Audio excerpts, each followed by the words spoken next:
New Orleans is a funny place. New Orleans, like I was looking around at vitamin drips in the area, and I've never seen any place ever like phrase some of the drips with some of the like local, you know, like you go to a place in a bar, we'll turn the drink names into like local things. They were doing that at the vitamin drip place. Every single place lets you know you're in New Orleans. Like there was usually a drip will be called like immunity or gut health. They had one called getting hydrated and damn. And I was like, oh, you and that hydration. That was another one. You and that hydration. I said, all right, I know what. I bet that's probably pretty good. They just toss you a crawfish while you're getting the drip. You're like, all right, I get it. I see right. I quit smoking cigarettes a little while ago. I had to, obviously. Had to. Doesn't go with the health and wellness stuff. And I miss it. I miss the gossiping that comes with the smoking of the cigarette.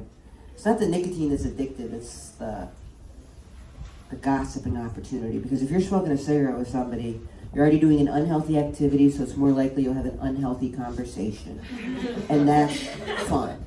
It's like the cigarette does the footwork for you to just start talking shit.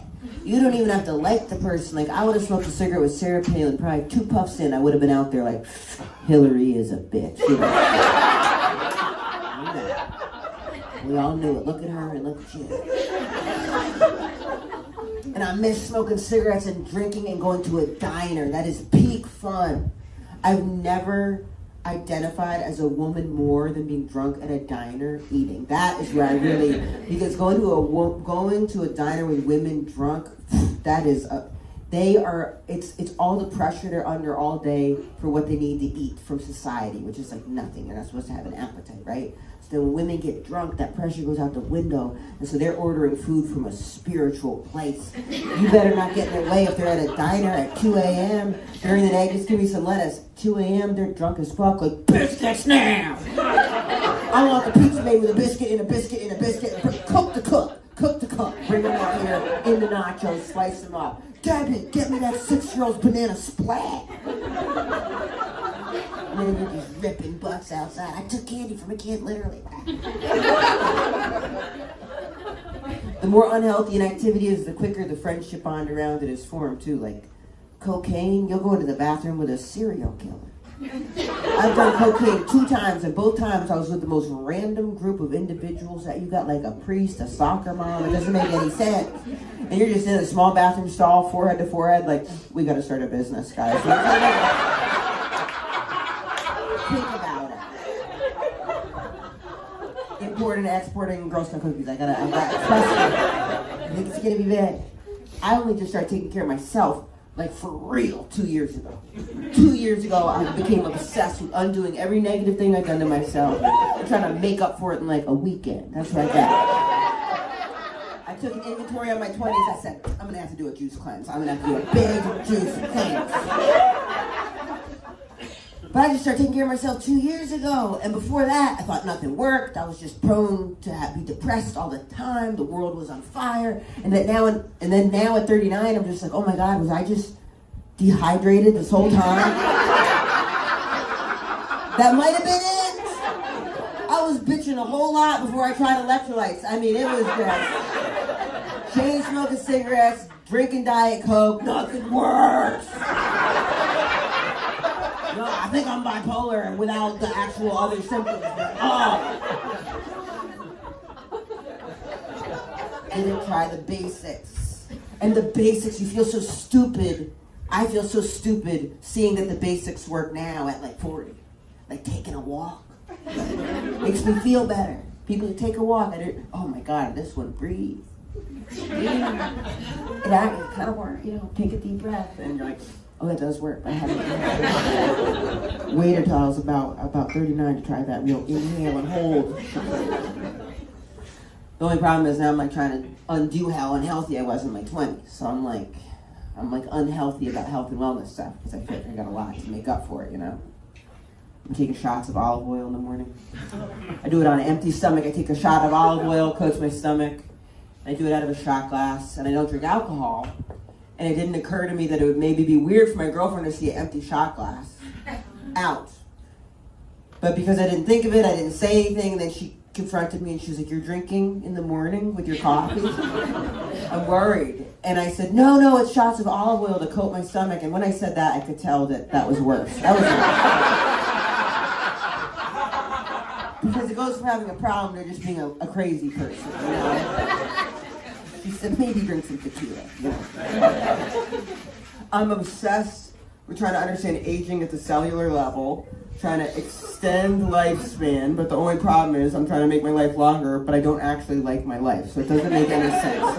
It's a real sickness. The other day I was so upset at myself because I didn't do my positive morning affirmations. It's not balanced out. Like I was like, fuck, I didn't do my positive affirmations. I'm an idiot! You know, maybe I'm not doing them right, maybe, you know? Or if you don't meditate for a day, you shouldn't be like, shit, I didn't fucking meditate. Maybe it's not working for you. But thinking about having kids, okay, it's got me thinking about something I hadn't spent a lot of time thinking about before, which is sperm. Sperm, Sonny, I'm thinking about sperm. Sperm. And sperm is an interesting word. You only say sperm or semen when you're talking about something medical, you know. Has to be in a medical context.